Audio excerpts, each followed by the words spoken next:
কাছে যখন দিয়ে যায় উমাইয়া বিন খালদ বেলাল রাদিয়াল্লাহু তাআলাকে নিয়ে টেনে টেনে গরম বালুর উপরে আপনার কিনা শুইয়ে দেয় ওই গরম বালুর উপরে শুইয়ে দেওয়ার পরে উমাইয়া বিন খালদ তার উপরে চেপে যায় যেমন দেখবেন অনেক মেলাতে দেখা যায় জাম্পি একটা একদম ভালো করে শুনেন হযরতে বেলাল রাদিয়াল্লাহু তাআলা মুনিবের গোলাম বেলাল কখন ঈমান আনলেন কিভাবে আনলেন শুনে রাখেন কি নাম বল নাম বলি টাকা আমাকে আম দিস নে জানো খোকা টাকা ওখানে দিবি আমি এখন ওয়াজ করব নাকি আমি টাকা ওখানে দেব না ওয়াজ করব আপনারা রাজি আছেন তো ধারাবাহিক এই ধারাবাহিক হযরত বেলাল রাদিয়াল্লাহু তাআলা মুনিবের গোলামি করছেন বাবা এখনো তিনি কলেমা পড়েননি মুনিব তাকে সারা দিন কর্ম করিয়েছে কর্ম করার পরে আপনার সেদিন তার গায়ে জ্বর হয়েছে মাথা ব্যথা হয়েছে বেলাল রাদিয়াল্লাহু তাআলা মুনিব তাকে করেছে কি ওগো বেলাল অনেকগুলো জব তার কাছে দিয়েছে জবগুলো নাও আজ পেশাই করবে সারা রাত ধরে সকাল বেলা আমার কাছ থেকে আমি হিসাব নেব বেলাল রাদিয়াল্লাহু তাআলা মাথা তুলতে পারে না কান্না করতেছেন জবগুলো নিয়ে কি হবে আমার উপায় আমার আব্বা দুনিয়ায় নাই মায়ের কোনো খোঁজ নাই আমি মুনিবের গোলামি করি আমার প্রতি এত অত্যাচার সারা দিন কষ্ট করেছি আমি একা বেলাল 10টা মানুষের কাজ একা করেছি এখন রাতের বেলা মাথা তুলতে পারি না আমার মুনিব আমাকে এমন কাজ দিয়েছে জব পেশাই করবে যা বেলাল কাঁদে কি আছে ওই রাতে তার পাশে শীতের রাত বেলাল কেঁদেই যাচ্ছে যাতা আর ওই জবগুলো নিয়ে ওই রাস্তায় আপনার আমার নবী রওনা দিয়েছেন জোরে বলেন সুবহানাল্লাহ রাত নিশি নবী পাক দেখলেন কে যেন কান্নার আওয়াজ আসে ভেসে নবী আমার মায়ের আওয়াজ দিলেন বাইরে থেকে কে বলে এমন সমাতে বাবা আমার মানুষের আওয়াজ পেয়ে বেলাল বলছেন কি আপনি এত রাতে আমার দরজায় আমার মাঝে কে গো কান্না করো কি নই কান্না আমার কান্নার আওয়াজে যেন আমার কলিজায় আঘাত লাগে বেলাল রাদিয়াল্লাহু তাআলা সঙ্গে সঙ্গে বলছেন আপনাকে চিনি না জানি না তবে আমি আমার দুঃখে কাঁদি আমার দুঃখে কোনো সাথী আমি খুঁজে পাই না বেলাল রাদিয়াল্লাহু তাআলার কথা যখন শুনেছে আমার প্যারা রাসূল সঙ্গে সঙ্গে বলছে ওগো তোমাকে তো চিনি না কি নাম তোমার বলছে আমার নাম হলো হযরত বেলাল আমার নাম হলো বেলাল আব্বা আমার সোনা মানিক ও বেলাল কান্না করো তার কারণটা বলো আমার মুনিবের কাজ করে তুই সারাটা দিন একজন 10 জনের কাজ করেছে আমার শরীরটা ভালো না তা আমাকে এই জব দিয়েছে যাতাই পেশাই করার জন্য আমার তো গায়ে জ্বর আমি মাথা তুলতে পারি না তাই কাঁদতেছি এই আমার বিপদে কে সাহারা হবে নবী আমার বলে এখনো মহাদানিয়াতে প্রচার হয়নি রে বাবা এখনো প্রেম হয়নি কলেমা হয়নি বেলাল রাদিয়াল্লাহু তাআলা যখন এই কথা বলেছেন বেলাল রাদিয়াল্লাহু তাআলা বড় চিন্তিত হলেন হে বাবা আমার নবী বললেন ওগো বেলাল বালিশ আনো বিছানা আনো পেতে দাও শুয়ে যাও তোমার জব নিয়ে চিন্তা করতে হবে না সারা রাত ধরে আমি নবী তোমার যা চাই জব পিছাই করে দে আব্বা আমার নবী সালাত করে জব পেশাই চললেন সকালবেলা রাসূল আমার রওনা দিয়েছেন আব্বা যা আমার নবী পাক চলে গিয়েছেন বাবা বেলাল রাদিয়াল্লাহু তাআলা আনহু দ্বিতীয় দিনে কি অবস্থা সারা দিন কষ্ট রাতের বেলা আবার অনেকগুলো জব দিয়ে বলতেছেন মুনিব বেলাল জবগুলো পেশাই করবে বেলাল আজ কান্না করতেছেন সোনা মানিক আমার প্যারা নবী যেতে আবার কান্নার আওয়াজ কানে এসেছে আল্লাহর হাবিব আবার বলছেন বেলাল কাঁদো কেন আজ আমার হালাত এমন মুনিব আমার নির্মম অত্যাচার শুরু করে দিয়েছে মানুষ বলে আমাকে গ্রাহ্য করে না এখন আমি আরো বেঁচে যান এখন আপনি দুবাই চলে যান যারা তাদের দাস হয় যারা তাদের কাজ করে তারা মানুষ বলে তারা গ্রাহ্য করে না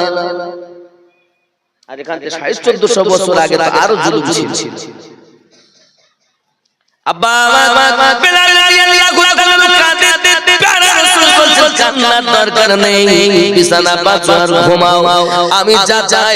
আপনার জবগুলো পিছিয়ে করে দিচ্ছি। নবী আমার জব পিছাই করলেন দ্বিতীয় দিন। আব্বা আমার চলে গেলেন প্যারা রাসূল আমার সরামানি 2 দিন হয়ে গেছে। তৃতীয় দিনে দিন আবার আমার নবী পাক যাচ্ছেন, দেখেন কি অবস্থা।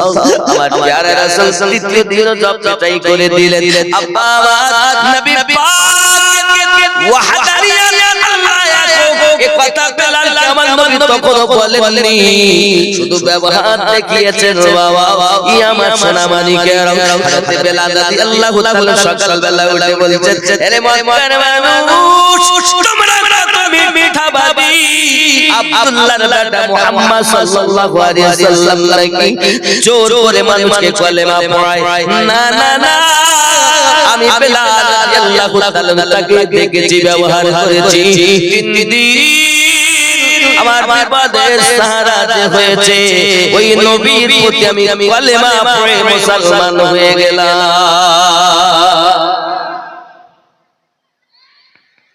আব্বা আমার খেয়াল করুন,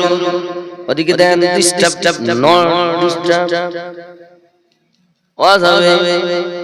হযরত বেলাল রাদিয়াল্লাহু তাআলা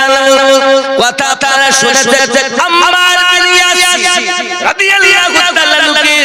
আরবের মানুষেরা আপনাকে নাটক করেছে কলেমা পড়ার কারণে, তার প্রতি আঘাত করে আব্বা আমার চাবুক দিয়ে আপনার পালা করে করে মারে, পালা করে করে মারে।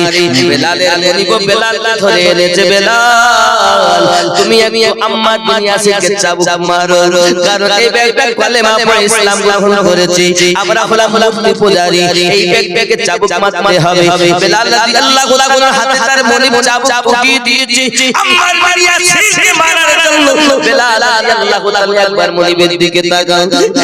আর আপনার আবু সুফিয়ানের দিকে তাকান, একবার আবু জাহেলের দিকে তাকান, আর একবার আম্মার বিন ইয়াসির রাদিয়াল্লাহু তাআলার দিকে তাকাচ্ছেন। চাবুক মারতে পারছেন না বাবা, কিন্তু আম্মার বিন ইয়াসির সংবাদ পেয়েছে নবী পাকের কাছে বেলাল কলেমা পড়ে মুসলমান ধর্ম গ্রহণ করেছে। হযরত আম্মার বিন ইয়াসির রাদিয়াল্লাহু তাআলা আনহু বেলাল রাদিয়াল্লাহু তাআলার কাছে যাইয়া কানে কানে একটা কথা বলেন, বেলাল আমি মার সহ্য করি, কলেমা পড়ার যন্ত্রণা সহ্য করি, আমি ঈমানের পরীক্ষা দেই, তুমি জানো এখন তোমার কলেমা প্রচার করো না, তুমি জানো এখন ঈমানের পরীক্ষা দিতে যেও না, আমি একা একা মার খাই, আমাকে একা মার খেতে দাও, তুমি অন্তত বেশি না মার একটা চাবুক আমাকে মারো, দুশমনদের কলিজায় ঠান্ডা হয়। বাবা আমার শরীয়ত আদেশ করে জীবন দেওয়া যেখানে আপনার কাছে সম্ভব না হয় সেখানে মিথ্যা বলা যায়, যেখানে জীবন দেওয়ার সম্ভাবনা দেখবে সেখানে মিথ্যা জায়েজ আছে। হযরত বেলাল রাদিয়াল্লাহু তাআলা আনহু আম্মার বিন ইয়াসির রাদিয়াল্লাহু তাআলা দিকে দেখছেন, আর আবু সুফিয়ান আবু লাহাবের দিকে আবু জাহেলের দিকে তাকাচ্ছেন। আব্বা আমার চাবুকটা আপনার দূরে সরিয়ে দিলেন, দিয়ে বলছে আবু লাহাব আবু জাহেল মনে করেছেন জি আম্মার বিন ইয়াসির একা একা নবীর কলেমা পড়েছে, না না আমি বেলাল কলেমা পড়ে আম্মার বিন ইয়াসিরের সাথী হয়ে আছি। আব্বাজি বেলাল রাদিয়াল্লাহু তাআলার প্রতি নির্মম অত্যাচার শুরু হয়ে গেল রে বাবা, এত অত্যাচার করে আমার সোনামানিকেরা দেখা গেল তার মনিব ছিল আপনার পৃথিবীর সরজমিনে, যার নাম হলো উমাইয়া বিন খালদ। আব্বা আমার উমাইয়া বিন খালদের ঘরে আপনার তাকে আবার বিক্রি করে দেওয়া হলো। উমাইয়া বিন খালদ তার বারো দুরাচার বেলাল কলেমা ছেড়ে দাও, নইলে আঘাত সহ্য করতে হবে। বেলাল রাদিয়াল্লাহু তাআলা নির্মম কোনো কথাই বলে না। আব্বা আমার খাম্বার সঙ্গে বেঁধে দিয়েছে, দেওয়ার পরে চাবুক মারতে আরম্ভ করে দিয়েছে। বাবা সারাদিন চাবুক মারে গায়ে। আব্বা আমার যখন চাবুকের যন্ত্রণা বেশি হয়ে যেত, বেলাল রাদিয়াল্লাহু তাআলা তখন বলতেন আহাদুন আহাদ আহাদুন আহাদ লা ইলাহা ইল্লাল্লাহ। হযরত বেলাল রাদিয়াল্লাহু তাআলা এমনি করে আপনার বাঁধতে বাঁধা অবস্থাতে রয়েছেন গো বন্ধু। এমন সময় আমার তারবিনা দেখা গেল উমাইয়া বিন খালদ ক্লান্ত হয়ে গেছে চাবুক মেরে, নিজে প্রহরীদের বলছে, প্রহরীরা খবরদার তাকে খাবার খেতে দেবে না, পানি চাইলে পানি দেবে না, দেখবো তার ভালোবাসা বেশি না আমি উমাইয়া বিন খালদের অত্যাচার প্রতিবেশী। প্রহরীদের নিষেধ করেছে, উমাইয়া বিন খালদ আরাম করতে চলে গেছে। সারা রাত খেতে দেয় না বাবা। বেলাল রাদিয়াল্লাহু তাআলা পড়ে আছেন আপনার নিঘোর নিস্তব্ধ ভাবে। সকাল হয়ে গেল, উমাইয়া বিন খালদ খাবার হাতে করে চাবুক নিয়ে এলো। আমার হাতে চাবুক আছে, তোমাকে আমি এখন শায়েস্তা করে দেব। তুমি যদি কলেমা না ছেড়ে দাও তোমার অত্যাচার কিন্তু বন্ধ হবে না। উমাইয়া বিন খালদের কথা শুনে বেলাল রাদিয়াল্লাহু তাআলা করতেন, ও মালিকের বেটা মুনিব, মুনিবের বেটা মুনিব, আমি তো একবার বলে দিয়েছি জীবন দিতে পারি, কলেমা ছাড়তে পারো না। মুসলমানের সংখ্যা তখন 11 থেকে 12 জন টোটাল। কত কষ্টের পর আমাদের কাছে এসেছে এই ইসলাম, আর আমরা পেয়ে আনন্দে খাচ্ছি আর ঘুমাচ্ছি আর ঘুরে বেড়াচ্ছি। আমি মুসলমান। আব্বা জি আমার হযরত বেলাল রাদিয়াল্লাহু তাআলা আপনাকে চাবুক মারতে মারতে সারা দিন আপনার চাবুক মেরেছেন। হাবশী বেলাল রাদিয়াল্লাহু তাআলা তো মানুষ, কত সহ্য করবেন তিনি। আব্বা আমার সহিতে তিনি চাবুকের আঘাতে বেহুশ হয়ে যখন পড়ে গেছেন, বেলালকে টেনে টেনে ছোট একটা ঘরের ভিতরে বন্দী করে দিয়েছে। এমন ঘরের ভিতরে একটা জীবিত মানুষ বেঁচে থাকা সম্ভব নয়। বাঘের মতো গর্জন করে আর বাইরে থেকে তালা মারে আর বলে, হে বেলাল, আবার আমি সকালবেলা আসবো, দেখবো তোকে কত কষ্ট আমি তোকে দিতে পারি। এইভাবে যখন কথা বলা বলেছি, শোনাম আমি বেলাল রাদিয়াল্লাহু তাআলা নিচে রাতে হুঁশ ফিরে গেল। হুঁশ যখন ফিরেছে, দুই কানা হাত আল্লাহ পাকের দরবারে পেতেছেন, মালিক ইমানের কলেমাটুকু পড়েছি বলে এত আল্লাহ তুমি এক, তোমার কোনো শরীক নাই, বিশ্বাস করেছি বলে তুমি মাবুদ নাই, বিশ্বাস করেছি বলে মুহাম্মদ সাল্লাল্লাহু আলাইহি ওয়াসাল্লাম আপনার রাসূল বান্দা বলে বিশ্বাস করেছি। তাই আজ আমার প্রতি এত অত্যাচার। হে আল্লাহ, আমার কোনো দুঃখ নাই, ইমানের পরীক্ষাটা যেন আমি সঠিকভাবে দিতে পারি। জোরে বলো। মাটির পাত্র, আগে মাটির কলসি ছিল, মাটির হাঁড়ি ছিল, এখন আর নেই। কিন্তু মাটির কলসি বা হাঁড়ি যখন বাজারে কিনতে যেত না, তো আগে নিয়ে বাজায় নাকি বাজাতো, বাজিয়ে দেখতে টান টান টান বাজে, দাদা ঠিক ঠিক পুড়েছে পা, আর যদি ভালো ফাটা ফাটা থাকে, তুরুটি থাকে, তাহলে ধার ধার ধার আওয়াজ। বেলাল রাদিয়াল্লাহু তাআলা বলেন, আমি ঠিক ইশকের বাজারে, ইশক তো আমার অন্তরে, আমি পুড়েছি কিনা ইশকের বাজারে উমাইয়া আমাকে বাজায়, আর আমি আমার নবীর ইশকে টন টন করে বাজতে থাকি। আমাদের মধ্যে সেই প্রেম আছে।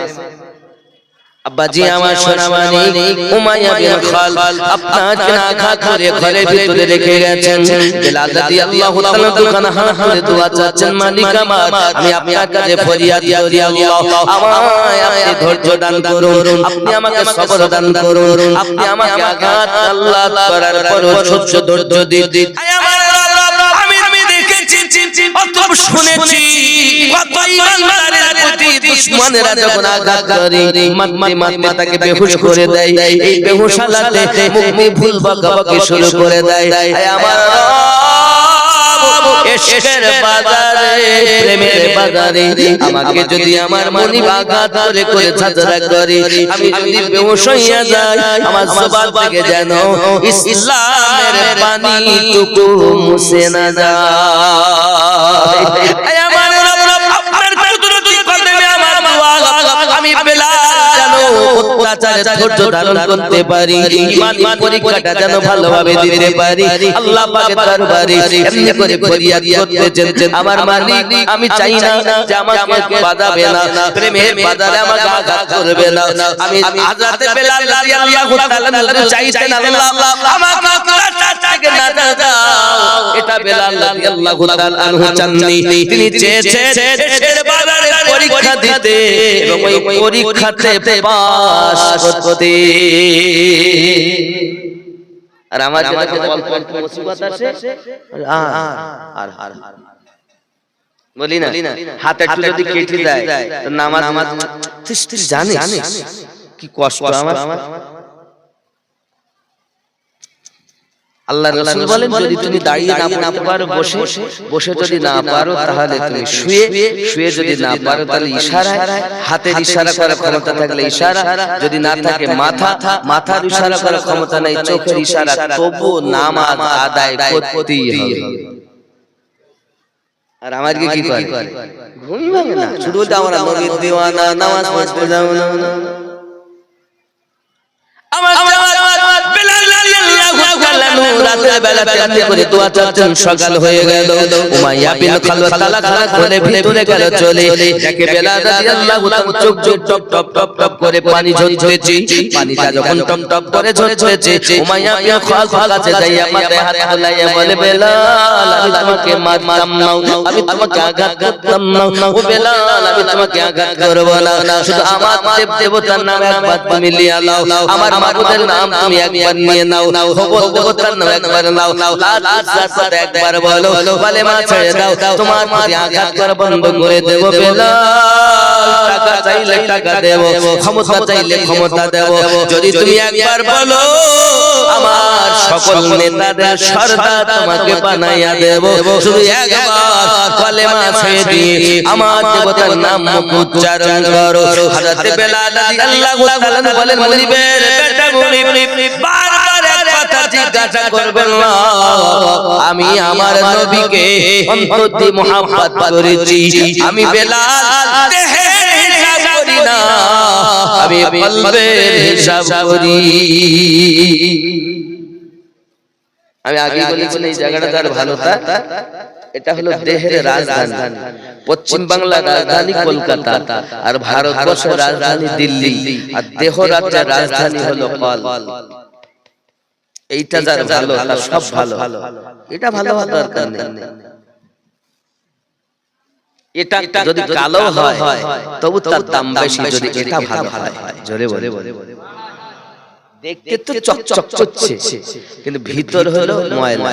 তার কোনো দাম। এই জায়গাটা হিসাব বলে হাত পায়ের হবে না, হাত বলবে কি আল্লাহ আমার দ্বারা পাপ করেছে, এটা খ্রিস্টান আলাদা, মানে অঙ্গ প্রত্যঙ্গ সব বিপক্ষে সাক্ষী দেবে। যদি এই হাত পা চোখ কান এইটা যখন আমরা ভালো করতে পারবো, তখন হাত আমার পক্ষে, চোখ আমার পক্ষে, কান আমার পক্ষে, আল্লাহর দরবারে সাক্ষী দিবে, কবরেও সাক্ষী দিবে। জোরে বলে বন্ধুরে আমার বেলাল রাদিয়াল্লাহু তাআলার প্রতি যখন অত্যাচার শুরু হয়ে গেল, আমার যখন আপনাকে অস্বীকার করে দিয়েছেন, লাচার নাম নেবেন না, অর্থের লোভ তিনি করেন না, জীবনের বিনিময়ে নবীকে মুহাব্বত করেছেন। এখন উমাইয়া তাকে টেনে বাইরে নিয়ে এসেছে, আব্বা আমার বাইরে যখন নিয়ে এসেছে, প্রহরীদের বলছে, প্রহরী তোমরা লোহার শিক গরম করো বাবা। এখন লোহার শিক আগুনে তাতিয়ে আপনাকে আঙ্গার করে এনেছে, পুরো একদম আগুনের রূপে যখন রূপান্তরিত লোহা হয়ে গেছে, ওই লোহা শুষিয়ে এনে আপনার দুইখানা হাতে ফুটিয়ে দেওয়া হয়েছে, দুইখানা পায়ে ফুটিয়ে দেওয়া হয়েছে, দুইখানা দিক থেকে ফুটিয়ে দেওয়া হয়েছে। আল্লাহ নবী সাহাবী বেলাল রাদিয়াল্লাহু তাআলা জবানে বলেছেন, আনতাহুম লা ইলাহা ইল্লাল্লাহ। বন্ধুরে সামনে কাটা বাবলে তাই কত কষ্ট হয়, আর লোহার শিকগুলো পুড়িয়ে যখন দেহেতে ফুটিয়ে দেয়, খালি ঈমানের কালেমা বলতে হবে। ঈমান এমন একটা জিনিস, এই জন্য তো কবি বলেছেন কি मोहम्मद से वफा तूने तो हम तेरे ये जहां चीज क्या है लोह कलम तेरे है যদি তুমি আব্বাজি আমার সোনা মানিক বেলাল রাদিয়াল্লাহু তাআলা কে আবার বলে আপনার কি উমাইয়া বিন খালফ বলল কি চলে যায় বাড়ি যাইয়া আপনার লোহার জুতো পরিধান করে আসে আর লোহার জুতোর মাথাতে আছে লোহার আল ফিট করা যেমন তীর ধনুক রেখেছে তিলের মাথায় আল থাকে না যে চাল লেগে যাবে যাকে লাগবে কেন আল ঢুকে নাকি তাকে কি বলে না তিনি বলেন না আব্বাজি আমার সোনা মানিক এমন করে আপনার কেনা লোহার আল ফিট করা জুতোই বেলাল রাদিয়াল্লাহু তাআলার কাছে এসে বলে বেলাল দেখো আমার কথা শোনো লা যার নাম একবার উচ্চারণ করো ছেড়ে দেব তোমায় আর যদি না বলো তাহলে আমার পায়ে জুতা দেখতে জুতো দিয়ে তোমার দেহের গোশত ছিঁড়ে আনো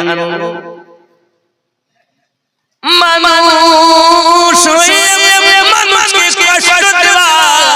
এমন দেখা যায় না রে বাবা তারা কত নিষ্ঠুর ছিল দুনিয়ায় যে মানুষ হইয়া মানুষকে এমন করে কষ্ট দেয় রে বাবা তার ভিতরে আসিয়াছি বেলাল রাদিয়াল্লাহু তাআলা নবী উমাইয়া বিন খালফ যখন আবার জিজ্ঞাসা করে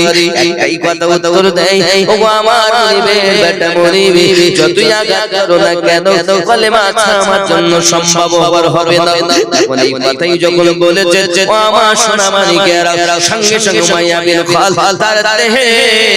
হাই করে একটা লাঠি মেরে দিয়েছে বাবা লোহার আলটা ভিতরে ঢুকে যায় আহাত বলে উঠেছেন বেলাল রাদিয়াল্লাহু তাআলা আর পা যখন টেনে নেয় তো বন্ধু গায়ের গোশত ছুঁয়ে চলে আসছে ছিদ্র হয়ে গেছে রক্ত ফিনফি মেরে পার হতে শুরু হয়েছে বেলাল তবু ঈমান ছাড়ে না আমরা কেবল মুসলমান আমাদের খালি কাজে কিচ্ছু নেই আব্বাজি আমার বেলাল রাদিয়াল্লাহু তাআলা এমনি করে আপনার শাস্তি বাগা করা হয় পুরো দেহটা সাজরা বানিয়ে দেওয়া হয় টপ টপ টপ করে রক্ত ঝরছে দেহ থেকে উমাইয়া বিন খালফ বলে এক কাজ করো লবণ নিয়ে এসো কাটা খায় লবণ দিয়ে আপনার দেহের ভিতরে ছিটিয়ে দেওয়া হয় কথায় বলে কাটা খায় লবণের ছিটাও একবার দেখেননি কত কষ্ট হয় রে বাবা কাটা জায়গাতে লবণ দিয়ে দেখবেন কত কষ্ট হয় বাবা পুরো দেহ সাজরা চাবুকের আঘাতে আবার লোহার জুতোরা দেহের ভিতরে টুকে টুকে ছিদ্র দেহ করে ফেলেছি এই জায়গায় যখন লবণ দেয় রে বাবা কত যন্ত্রণা হয় নবীর আশিকের জবানে একটাই আওয়াজ আন্তা আহাদুন আহাদ লা ইলাহা ইল্লাল্লাহ সরকার আলা হযরত আসিমুল বরকত দুনিয়া ইশক রহমত বলতেছেন आए इश्क तेरे सदक़े चलने से छूटे सस्ते जो आग बुझा जाएगी वो आग लगाई है এই আগুনটা প্রেমের আগুন প্রেম হয় তো হয় তো হয় না যার সাথে যার ভাব তার পিছন দেখলে লাভ নাকি বলে ভাব আছে তো লাভ আছে ভাব নাই তো লাভ নাই ফোনে কথা হয়েছে দুর্গাপুরে জলসা খবরদার তুমি যাবে আমি তোমারে ভালোবাসি কলেজ থেকে প্রেম দুর্গাপুরে জলসাতে এসে বলে তোমার আমি কিভাবে চিনবো এত লোকের ভিড় মানে ওদিক তো যাওয়াই যাচ্ছে না বাজার লোকের জাম কি হবে বলে লোকের ভিড় কি হবে বলে দেখো আমি খয়েরি রঙের চুড়িদার পরে থাকবো গায়ে একবার একটা ওড়না থাকবে গোলাপি কালার এখন তার ভালোবাসা এসেছে লোকের ভিড়টা দেখতে পাইনি তবে তার জামা দেখেছে আর ওই ওড়না দেখেছে এই ওরকম করছে কেন তাহলে ওর সাথে আমার ভাব ওর পিছন থেকে আমার লাভ নাকি বন্ধুরে আমার প্রেম কিছুই কাজে লাগে না প্রেম প্রেম প্রেম প্রেম বাবা প্রেম করো না নবী পাকের সঙ্গে বাবা প্রেম নবী আমার বিলিয়ে গিয়েছেন এই জন্য আমার সরকার ওয়াহাই রাহমাতুল্লাহ আলাইহি বলেছে যে ওরে সারা জীবন প্রেম বিলায় গেলেন তো আকাশ হয়ে আমরা উম্মত হয়ে আমরা উম্মত হয়ে কেন মন মরা হিংসা হিংসুকের মন ওগো যায় না জয় করা নবী সারা জীবন প্রেম বন্টন করেছেন তারপরও আঘাত হয়ে গেছেন বেলাল রাদিয়াল্লাহু তাআলা নূর প্রতি আঘাত হয়ে গেল আর শুধু এতটুকুতে সমাপ্ত করিনি বন্ধু ও আমার বাবাজিরা গলায় তাই রশি বেঁধে দিয়েছে এলাকার বাচ্চাদেরকে আপনার কিনা বলেছে বালকেরা তোরা বেলালকে টেনে টেনে নিয়ে যাও সোনা মালিক আমার রাস্তায় বেলাল রাদিয়াল্লাহু তাআলা চামড়াগুলো কষ্টগুলো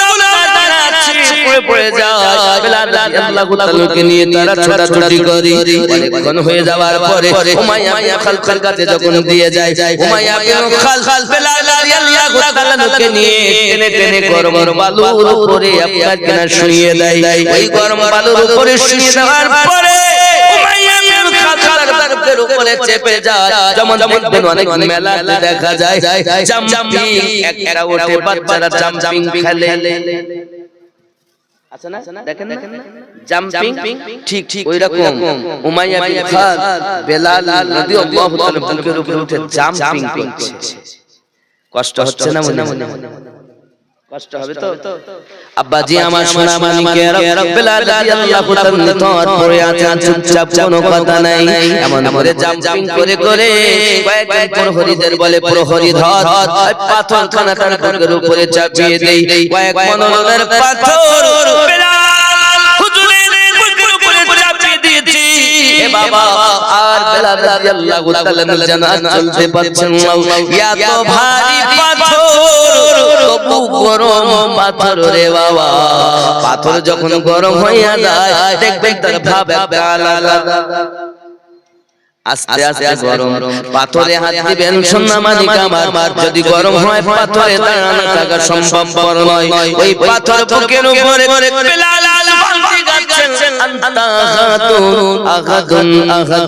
জিহ্বা খানা টেনে মাঝখানে একটা পেরেকে বসিয়ে দিয়েছে আব্বা আমার পেরেক যখন বসানো হলো আর হচ্ছে না আওয়াজ হয় না শুধু আওয়াজ হয় কু করে আওয়াজ হয় একটা মানুষ হয়ে একটা মানুষকে এত কষ্ট দেওয়া যায় না বাবা এটা নির্মম অত্যাচার করা হয়েছে অপরাধ কি কলেমা পড়ে নিয়েছে আল্লাহকে এক বলে বিশ্বাস করে নিয়েছে আমার নবীকে আল্লাহ রাসূল বলে বিশ্বাস করে দিয়েছে অপরাধের জন্য তার প্রতি অত্যাচার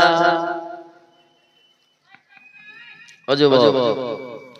বেলাল রাদিয়াল্লাহু তাআলার প্রতি এমনি করে অত্যাচার করে যখন তাকে পুরো আপনার শেষ আদম আর আপনার করে হয়ে গিয়েছে বাবা কয়েকজন সাহাবী রাসূল আল্লাহর রাস্তা দিয়ে ব্যবসায় যাচ্ছেন যেতে যেতে তারা শুনেছেন চলো তো বেলালকে দেখে আসি বেলাল রাদিয়াল্লাহু তাআলাকে দেখতে যাইয়া দেখেন আপনার ফালানো আছে আপনার কিনা এমনি করে কয়েক পাথর তার বুকের উপরে জবানে পেরেক বসানো রয়েছে কুকু করে আওয়াজ করতে যেন বাবা সোনা মানিক আমার বেলাল রাদিয়াল্লাহু তাআলার অত্যাচার যখন বেশি ভাবে হয়ে গেছে বাবা সাহাবী রাসূলেরা হাত দাঁড়াতে যেতে পারলেন না ফিরে তারা বাড়িতে আসতেছেন আব্বা রাসূল পাক দরবারে হাজির দিয়েছেন ওগো নবীজি এত কষ্ট জীবনে সহ্য করতে আমরা পারবো না বেলাল রাদিয়াল্লাহু তাআলা হালাত বদনাই বলা যায় না হতো ও তার দুশমনের এত অত্যাচার করেছে পুরো দেহটা চাবুকের আঘাতে খাজনা বানিয়ে দিয়েছে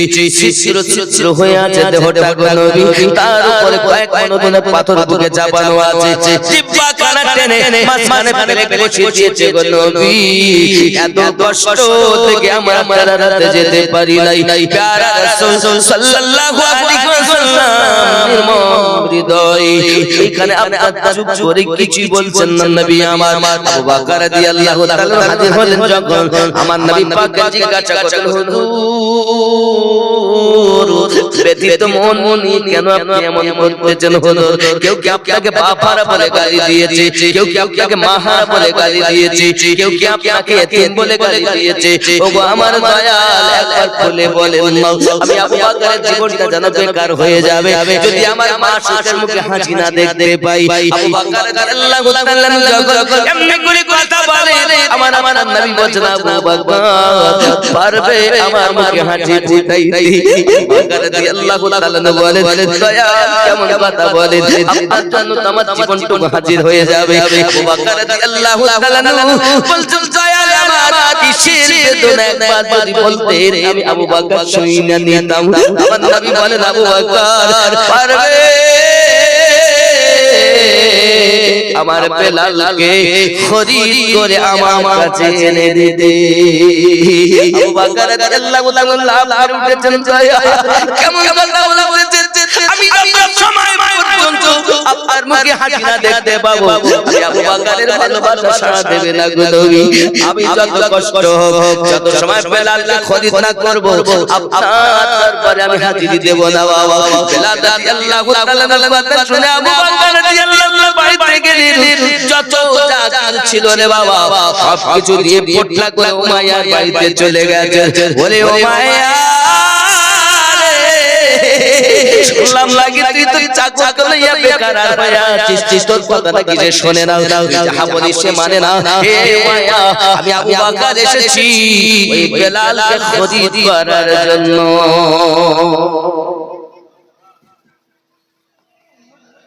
উমাইয়া বলছে আমি তো বলিনি যে আমি আমার চাকর বিক্রি করব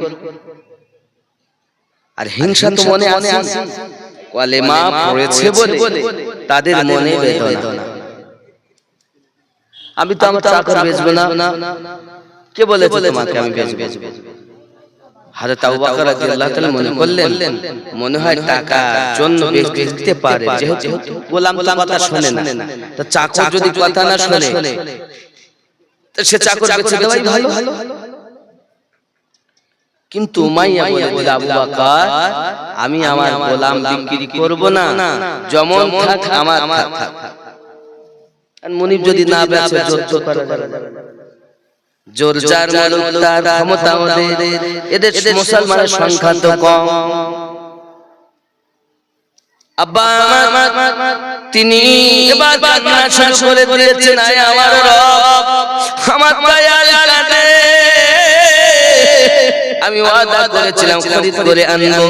নবী আমার বলেছিলেন আবু বকর বেলাল খরিদ করবে তো আমি নবীকে তাকে ও ভাগীদার রেখে দেবে জওয়ান যুবকেরা আমার আবু বকর রাদিয়াল্লাহু তাআলা হৃদয় নিরানো চোখে পানি ঝরছে আমার যাওয়া হবে না নবী পাকের দরবারে না যাইয়া থাকবো কেমনে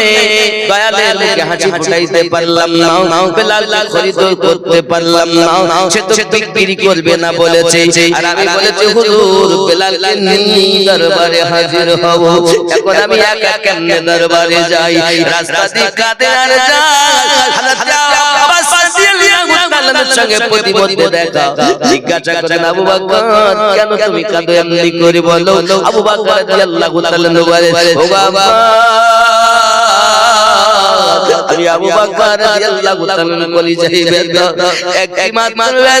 ঘটনাটা খুলে যখন বললেন আব্বাস রাদিয়াল্লাহু তাআলা এখনো কলেমা পড়েননি তবু কিন্তু আবু বকরের প্রতি তার একটা দয়া মায়া আলাদা ছিল আব্বা আমার আব্বাস রাদিয়াল্লাহু তাআলা বলে ও আবু বকর রাদিয়াল্লাহু তাআলা আনহু আপনি চলে যান চিন্তা করবেন না আমি চেষ্টা করে দেখি উমাইয়া বিন খালদ তার চাকর বেচে কিনা চললেন আব্বাস রাদিয়াল্লাহু তাআলা উমাইয়া ভালোবাসে তার কারণ তার পিতামাতার বিবাহ দাম্পত্য জীবনে এই যোগাযোগকারী আব্বাস ছিল জোরে বলেন না সুবহানাল্লাহ এর জন্য ভালোবাসে। আর এখন তো কালেমা পড়েনি, তার দলে যেই গেছে তাকে সম্মান করে ঠিক যতটা আপ্যায়ন করার পরে এবার আব্বাস রাদিয়াল্লাহু তাআলা বলছেন, আয় উমাইয়া, কি হলো, তুমি নাকি তোমার চাকরকে নিয়ে বেকারার হয়ে আছো, লোকের মুখে শুনি যে তুমি যাহা বলো সেটা পালন করে না, সে তার মতো গায়, তুমি তাকে বিশাল অত্যাচার করো, তো এক কাজ করো, দুষ্টু বলদ থেকে শূন্য গরু ভালো, তোতে বেঁচে দাও, যে আলাদা চাকর দাও, ওর পিছনে সময় দেওয়ার সময় আছে, তুমি সমাজের গণ্যমান্য ব্যক্তি লোকের কাছে সে যদি মরেও যায় তার লোকে কি বলবে, দেখেছো উমাইয়া একটা চাকর সোজা করতে পারে, আর যদি হালাতে বেঁচে দাও তাহলে কি হবে, ও আবাধ্য গোলাম, তাই উনি তাকে বেঁচে দিয়েছে, এতে তত তোমার মান সম্মান যাবে, যদি মরি মেরে ফেলো তাহলে বলে তোমার কোনো গোলামও তোমার কাছে আসতে যাবে না, ভয় করবে, আর অনেক সময় কথাটা লাগে, ঠিক আছে আমি চিন্তা ভাবনা করছি, তবে আমাকে টাকাও দিতে হবে, গোলামও দিতে হবে, একটা গোলাম বেচবো, একটার বদলে চারটে গোলাম দিতে হবে, কয়টা দিতে হবে, চারটি দিতে হবে, ঠিক আছে। আব্বাস রাদিয়াল্লাহু তাআলা এলেন, সিদ্দিক আকবরকে বললেন, আবু বকর একটার বদলে চারটে চাই, তো ये तो देखते ঠোঁট দুটো মোটা কালো, আর সে ভালো ভালো নেবে, চাকর গোলাম নেবে তো ভালো ভালো। আবু বকর রাদিয়াল্লাহু তাআলা বলেন, ঠিক আছে, সবাই তো মূর্তি পূজা, তাদের মধ্যে থেকে খরিদ করে দিলেন আর অনেক টাকা দিলেন। উমাইয়া বিন খালদ বলছেন, আবু বকর তোমরা কালেমা পড়ার পরও যে এত মূর্খ, যেমন এক শ্রেণীর লোক এখন আমাদের মুসলমানদেরকে বলে মূর্খ, কিন্তু ভারতবর্ষের বুকে যত উন্নত মানের জিনিস আছে সব মুসলমানদের তৈরি করা, একটা হিন্দিতে তৈরি, আর আমাদের নামগুলো কেটে ওদের নামগুলো বসাই, আমাদের বলে আমরা নেই অশিক্ষিত, আসলে আমাদের চাকরি দেয় না, আর ওরা এত শিক্ষিত যে 100 নাম যদি লেখে তা 98টাই নাম ভুল করে, এত শিক্ষিত, মানে এত শিক্ষিত যার কারণে মুসলমানদের একটা নামও সঠিক করে পাওয়া যাচ্ছে, এসআরআই তে দেখতে পাচ্ছেন ওরা এত শিক্ষিত।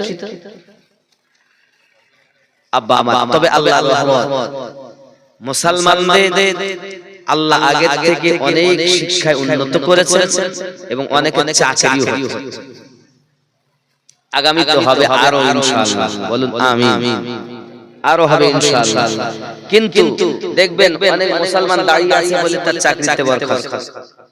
পুলিশের চাকরি করে তার চাকরি থেকে সাসপেন্ড করা হয়, মাস্টার ছিল চাকরি ছিনিয়ে নেওয়া হয়েছে, কিসের কারণে, নামাজ পড়ে দাঁড়িয়ে রাখে,